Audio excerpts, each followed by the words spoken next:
आइए पिछले लेक्चर के क्रम में आगे बढ़ते हैं। Lecture 9।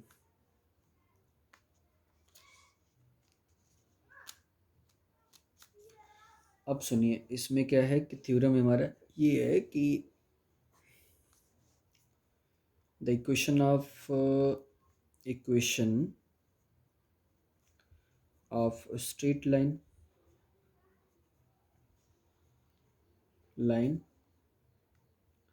joining the points Z1 and Z2 is Z बराबर TZ1 plus 1 minus TZ2, where T is a real parameter. आइए देखते हैं। मतलब कोई भी स्ट्रेट लाइन का इक्वेशन आपको डिस्कस करना है जो इन दो पॉइंट से होकर के जाती है। तो जनरली मान लीजिए ये हमारा ऐसे तो लाइन है, ये Z1 है और Z2 है, और कोई आर्बिट्री पॉइंट Z ले लीजिए, ये A और ये B, और स्ट्रेट लाइन इन पॉइंट से होकर जा रही, तो ऐसे समझ लीजिएगा। ठीक है, तो let the line passes through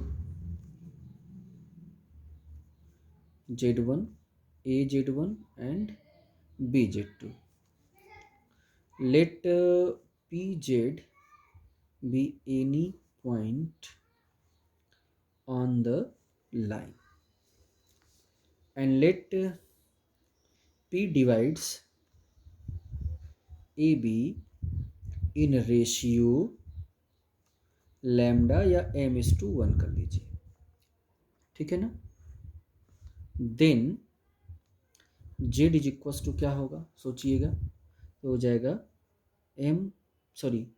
Z1 plus mZ2/1 plus m हो गया। तो इसको क्या लिखा जाए, तो Z बराबर 1/1 plus m, Z1 plus m/1 plus m हो जाएगा आपका Z2। तो Z1 बराबर ये इसको 1/1 प्लस m Z1 लिख दें, plus 1 minus 1/1 plus m Z2 लिख दें। Z1 बराबर क्या होगा, TZ1 प्लस 1 माइनस TZ2। इस तरीके से आपका ये मिल गया। तो ये क्या हो गया आपका, ये उस स्ट्रेट लाइन का इक्वेशन हो गया जो दो पॉइंट से पास करती है। बहुत सिंपल है, देखिए इसमें से आपको तनिक भी परेशान होने की जरूरत नहीं है। ठीक है, जैसे कोई क्वेश्चन आपसे पूछ दिया जाए कि show that the equation of a straight line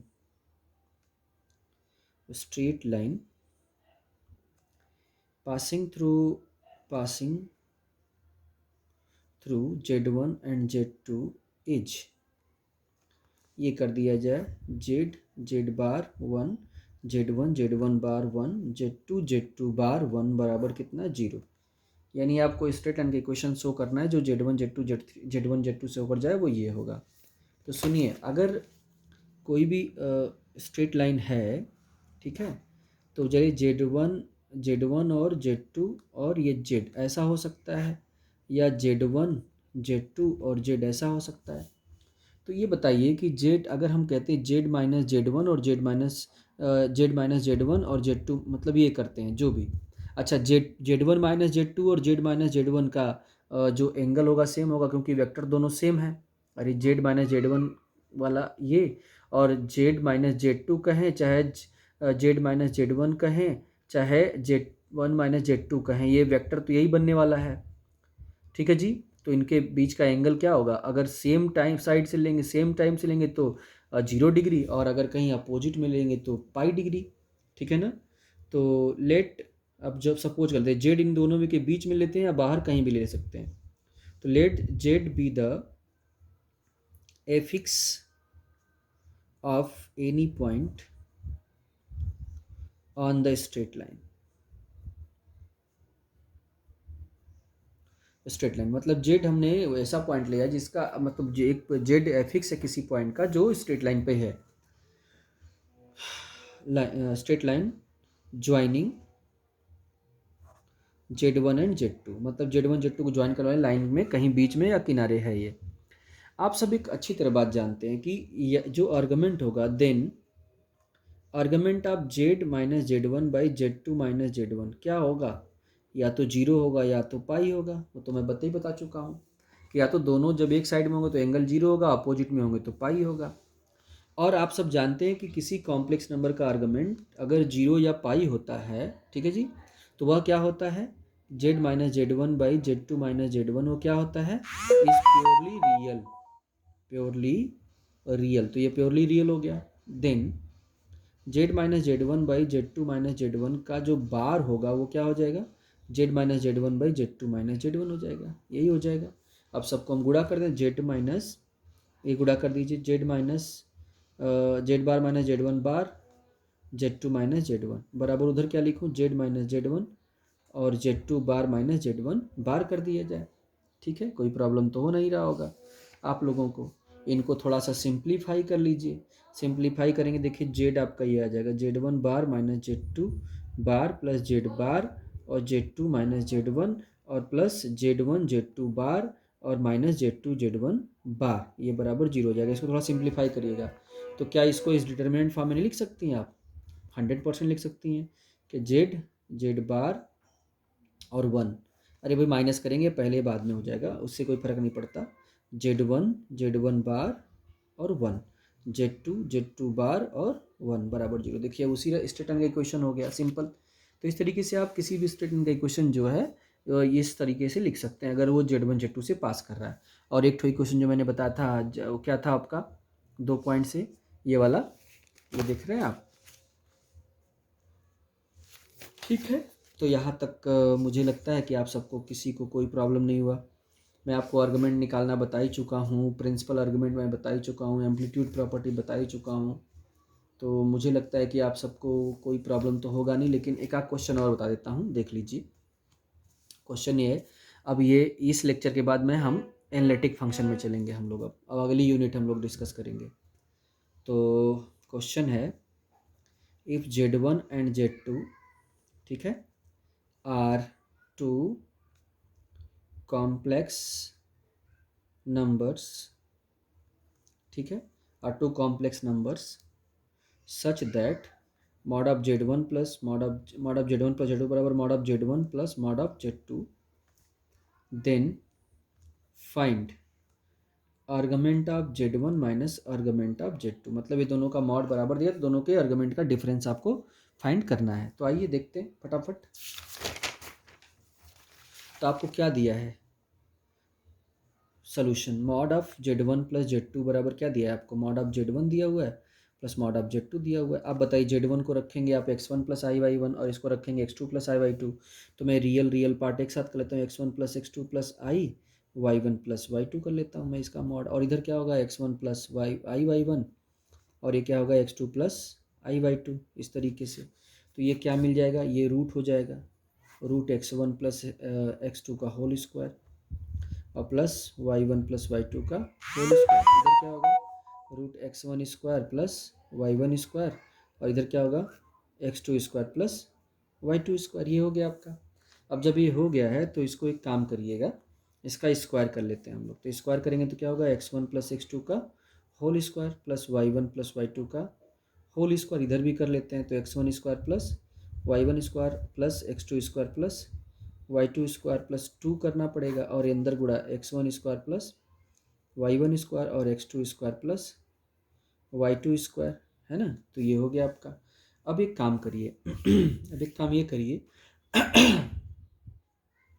कि इसका होल स्क्वायर करें, इसका होल स्क्वायर करें। तो इसका होल स्क्वायर में x1 स्क्वायर और x1 स्क्वायर कट जाएगा, x2 स्क्वायर कट जाएगा, y1 स्क्वायर कट जाएगा, y2 स्क्वायर कट जाएगा। तो 2x1 x2 2y1 y2 एक साथ हो जाएगा। तो 2x1 x2 plus y1 y2 हो जाएगा बराबर under root x1 square x2 square plus x1 square y2 square plus y1 square x2 square plus y1 square y1 square. ये हो गया आपका अलग से, 2 से 2 काट दीजिए, इधर कट गया पूरा। अब इसको एक काम करिए, अब इसके बाद थोड़ा सा इसको सिंप्लीफाई करिए। तो मैं सोच रहा हूँ कि अब अगेन स्क्वायर कर दीजिए, अगेन स्क्वायरिंग, वी गेट। अब स्क्वायर करिए तो इसका स्क्वायर होगा तो इसका स्क्वायर एक कट जाएगा, इसका स्क्वायर होगा तो इसका स्क्वायर भी एक कट जाएगा, फिर 2 ये होगा तो यानी मिला जुला कर 2x1 x2 और y1 y2। और उधर क्या होगा, x1 square y1 square sorry y2 square y1 square और x2 स्क्वायर, ये आएगा उधर बराबर में। ठीक है, अब इसके बाद इधर ले आइए, इसको ले आइए उधर, तो x1 square y2 square plus y1 square x2 square minus 2x1 y2 plus sorry into x2 y1 x2 बराबर 0। तो इसको क्या होगा, x1 y2 minus y1 x2 का होल स्क्वायर बराबर हो गया 0। तो x1 y2 बराबर y1 x2 ये हो गया। तो ये क्या हो जाएगा, x1 बाई x2 बराबर y1 बाई y2 बराबर हम सपोज रहे थे k, सपोज कर लीजिए। तो x1 बराबर क्या होगा k x2 और y1 बराबर क्या हो जाएगा k y2, है ना। आपको पता क्या करना था, आर्गुमेंट ऑफ z1, तो argument of z1 minus argument of z2। तो आर्गुमेंट ऑफ z1 समझ रहे हैं ना, तो ये हो जाएगा argument of z1 by z2। तो आर्गुमेंट ऑफ z1, तो पहली बात एक काम करता हूँ, आर्गुमेंट ऑफ z1 कितना होगा, या ऐसा कर लीजिए argument of z1 by z2। तो एक बात मुझे बताइए, आर्गुमेंट ऑफ z1 कितना है x1 प्लस आई y1, x2 z2 कितना है x2 प्लस आई y2। तो इस तरीके से argument of z1 x1 plus यानी ये कितना हो जाएगा kx2, तो kx2 प्लस आई y1 कितना ky2 और नीचे कितना है x2 प्लस आई y2। तो k कॉमन ले लेंगे तो ये सब कट जाएगा, तो मान लिया आर्गुमेंट ऑफ k आएगा। k तो आपका रियल है और रियल का आर्गुमेंट क्या होता है 0, है ना, 0 और पाई। ठीक है, ये होता है। तो इसका मतलब जो आपका था इसका आर्गुमेंट या तो 0 होगा तो पाई होगा। तो ये आप सबको अच्छे से समझ में आ गया होगा। अब इसमें जो बुक्स में कुछ क्वेश्चंस हैं आप उनको ज़रूर करें, फिर समस्या होती है आप मुझे बता दीजिएगा, एक बार मैसेज कर दीजिएगा कि यहाँ पे प्रॉब्लम हो रही है, मैं उसको देख लूँगा। अब हम लोग चलेंगे एनालिटिक फंक्शन की तरफ, ठीक है ना। अगली यूनिट हमारी रहेगी जिसमें एनालिटिक फंक्शन डिस्कस करना है। तो मैं देखता हूँ अगर कोशिश करता हूँ कुछ क्वेश्चंस आपको बुक से उठा करके भेज देता हूँ, आप करते रहिएगा, ठीक है ना। लेकिन अगर आप मैसेज कर देंगे कि आपके पास बुक अभी नहीं है, प्रॉब्लम है, तो मैं कुछ क्वेश्चन भेज दूंगा, अगर है तो आप करते रहिएगा, ठीक है।